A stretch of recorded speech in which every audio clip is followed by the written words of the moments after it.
जी अस्सलाम वालेकुम। Welcome to Quantifis academy. अच्छा जी स्टूडेंट्स, लास्ट टाइम हमने चैप्टर एंड किया था हमारा, जो क्या था क्लासिफिकेशन ऑफ बिजनेसेस। आज इसके हमने कुछ शॉर्ट क्वेश्चंस देखते हैं जो कि स्पेसिफिकली हमारे रिसेंटली टेस्ट हुए हैं मई जून 24। और एक क्वेश्चन है जो कि मई जून 22 में आया है।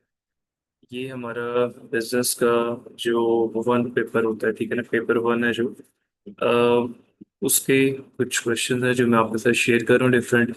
इससे कुछ आपको होगा, थोड़ा बहुत आइडिया होगा कि किस तरह से क्वेश्चंस रिसेंटली आ रहे हैं और उसकी क्या रिक्वायरमेंट्स है कि हम इनके अंदर इजीली फुल मार्क्स स्कोर कर सकें, ठीक है। तो स्टार्ट करते हैं। अच्छा, फर्स्ट क्वेश्चन हमारा मई जून 24 में आया है, डिफाइन टर्शियरी सेक्टर, ठीक है। तो ये तो बड़ा स्ट्रेट फॉरवर्ड क्वेश्चन था। इससे पहले एक उसने बिजनेस की स्टोरी सुनाई थी कि बिजनेस है वो ये कर रहा है ये कर रहा है, ठीक है। तो वो स्टोरी हमारे बाकी जो क्वेश्चन के पार्ट बी और सी हैं उसके लिए तो रेलेवेंट हो सकती है, लेकिन इस पार्ट के लिए रेलेवेंट नहीं थी। तो ये बिल्कुल स्ट्रेट फॉरवर्ड क्वेश्चन था जी, डिफाइन टर्शियरी सेक्टर। इसमें सिंपली हमने इसको डिफाइन करना है और अगर हम साथ एक इसके एग्जाम्पल भी डाल देंगे तो ये हम 2 मार्क्स इजीली स्कोर कर सकते हैं इसमें, ठीक है।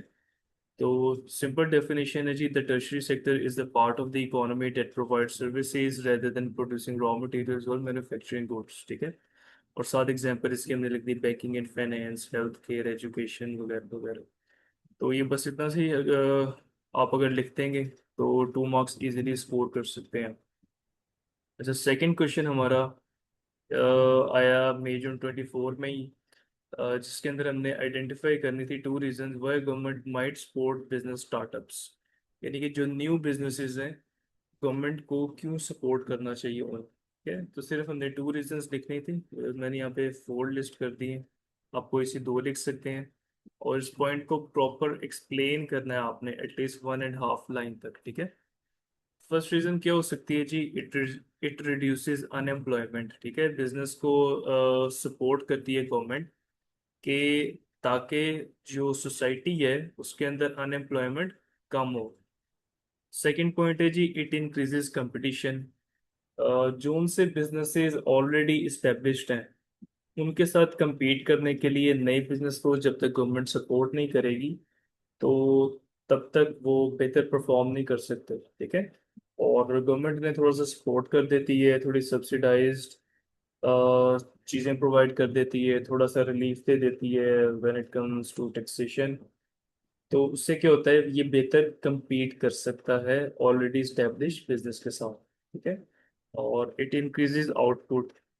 जाहिर बात है जब नई बिजनेसेस मार्केट के अंदर आएंगे तो आउटपुट ओवरऑल इकोनॉमी के अंदर इंक्रीज करेगी। डेफिनेटली इससे सोसाइटी को बेनिफिट होगा। अच्छा, बेनिफिट्स के काफ़ी फॉर्म्स हो सकते हैं।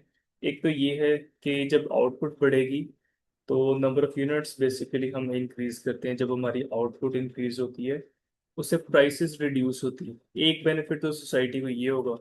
सेकंड बेनिफिट ये होगा, जब ये जितने न्यू बिजनेसेस रजिस्टर होंगे और जब ये बिजनेस एक्टिविटी के बाद अपना एक जो है उसमें से सेल्स वगैरह करके उसके अंदर से खर्चे माइनस करके ये जो कमाएंगे प्रॉफिट, उसके ऊपर गवर्नमेंट इनसे टैक्स कलेक्ट करेगी, ठीक है। और वो सारी अमाउंट दोबारा सोसाइटी की वेलफेयर के अंदर यूटिलाइज हो जाएगी, ठीक है। तो बेनिफिट्स के काफ़ी फॉर्म हो सकते हैं। एक तो नंबर ऑफ एम्प्लॉयमेंट इंक्रीज हो सकती है। नंबर ऑफ अनएम्प्लॉयड जो हैं लोग वो उसके अंदर एक वाजे तौर पे रिडक्शन आ सकती है। और गवर्नमेंट इनसे कलेक्ट करेगी टैक्स जो कि डेफिनेटली यूज होगा for the welfare of the society. और डेफिनेटली जब output number of units increase करेंगे तो उससे प्राइसेस डिक्रीज करते हैं, ठीक है। तो इनमें से कोई से 2 पॉइंट्स आप लिस्ट कर सकते हैं। You can easily get 2 marks here, okay. इसके लॉन्ग क्वेश्चंस भी हमने देखने हैं, लेकिन अभी वो पार्ट ऑफ प्लान नहीं है। अभी एक दफ़ा हमने सिलेबस कवरेज की तरफ जाना है, फिर हमने प्रॉपर इसका पेपर देखना ही है इंशाल्लाह, ठीक है। अभी सिर्फ आपको फेमिलियर करवा रहा हूँ कि किस तरह के क्वेश्चंस आते हैं। और जितने भी न्यू स्टूडेंट्स हैं उनको मैं यही रिकमेंड करता हूँ कि स्टार्ट में थोड़ा सा पेपर वन के ऊपर फोकस कर लें, तो सेकंड पेपर की तरफ you can shift later on. अच्छा जी, फिर ये मई जून 22 में आया, identify 4 reasons why a new business might be at a greater risk of failure than an established business. ठीक है, क्या रीजंस हो सकती हैं कि जो न्यू एंट्रेंट है मार्केट के अंदर वो ज़्यादा रिस्क सस्टेन करता है for failure rather than an established business. ठीक है, तो एक तो ये है कि इनको इजीली फाइनेंशियल एड नहीं मिलती। ठीक है, जैसे एक नया बिजनेस है, उसने अभी मार्केट के अंदर आके परफॉर्म नहीं किया, उसके बिजनेस ओनर्स को कोई जानता ही नहीं है, तो nobody is going to lend them some amount. ठीक है, तो इसी तरह जो बैंक्स हैं, बैंक्स भी लोन नहीं देंगे। ठीक है, क्योंकि उन्होंने अभी तक मार्केट के अंदर परफॉर्म नहीं किया, अपने आप को उन्होंने डिस्क्लोज नहीं किया सही तरीके से। ठीक है, तो एक तो इन्हें ये जो है जी फाइनेंशियल एड इजीली नहीं मिलती। ठीक है, और लैक ऑफ कस्टमर्स या कस्टमर लॉयल्टी, जो ऑलरेडी स्टैब्लिश बिजनेसेस हैं और जो बहुत अच्छा परफॉर्म कर रहे हैं मार्केट के अंदर, उनके कस्टमर लॉयल होंगे उनके साथ। ठीक है, दे माइट बी रिलेक्टेंट कि वो किसी नई प्रोडक्ट की तरफ शिफ्ट करें, तो वो अगर सेटिस्फाइड हैं किसी भी पुराने बिजनेस और उनके प्रोडक्ट से और उनकी सर्विसेज से, तो वो वहां पर लॉयल रहेंगे। ठीक है, एक पॉइंट तो ये हो सकता है। सेकंड पॉइंट ये हो सकता है कि कोई न्यू कस्टमर भी उनकी तरफ नहीं आएगा, बिकॉज उनकी अभी उस तरह से मार्केट के अंदर रेपुटेशन नहीं बिल्ड हुई। थर्ड पॉइंट है जी लैक ऑफ बिजनेस प्लान और ऑब्जेक्टिव्स।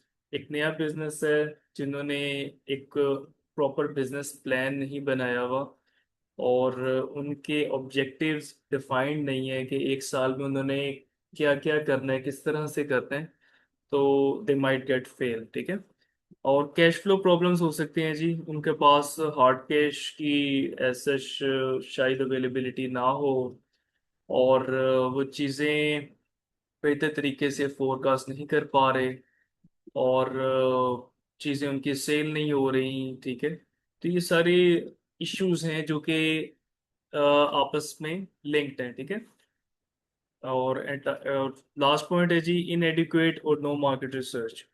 न्यू बिजनेस जो मार्केट के अंदर आया, हो सकता है उसकी सफिशिएंट मार्केट रिसर्च ना हो, और या बिल्कुल ही मार्केट रिसर्च ना हो, लेकिन इन्हें पता ही नहीं है कि इस प्रोडक्ट के इस मार्केट में कितने कस्टमर्स हैं, और उन्होंने शायद ये सिर्फ एक अंदाज़ा लगाया कि हम ये बिजनेस स्टार्ट करते हैं तो we can get a market share of that business as well, लेकिन एक्चुअली उस मार्केट के अंदर इतने कस्टमर्स ही नहीं है, वहाँ पे रूम ही नहीं है न्यू एंट्रेंट का, सो दे माइट गेट फेल्ड। तो इसलिए proper market research is necessary जब भी कोई न्यू बिजनेस आपने स्टार्ट करना होता।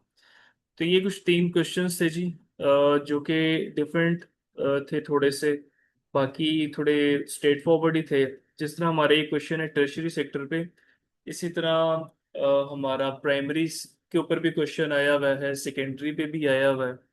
तो simply definition and example, you can easily get 2 marks. ठीक है, और इसी तरह प्राइवेट सेक्टर है और पब्लिक सेक्टर है, उसके भी क्वेश्चंस इसने साथ इसके मिक्स किए हुए हैं। अभी हमने थोड़ा सा देखना है प्राइवेट सेक्टर को कि वो क्या होता है, और what is public sector business, उसको हम थोड़ा सा डिटेल से देखेंगे, फिर उसके क्वेश्चंस की तरफ जाएंगे। ठीक है, तो आप इसके रिमेनिंग क्वेश्चंस भी जो हमारे चैप्टर से रिलेट करें उन्हें ज़रूर अटेम्प्ट करें, और कोई भी मसले मसाइल हों तो feel free to ask. Okay, चलें जी, ऑल द बेस्ट, मिलते हैं इंशाल्लाह नेक्स्ट क्लास में। Thank you.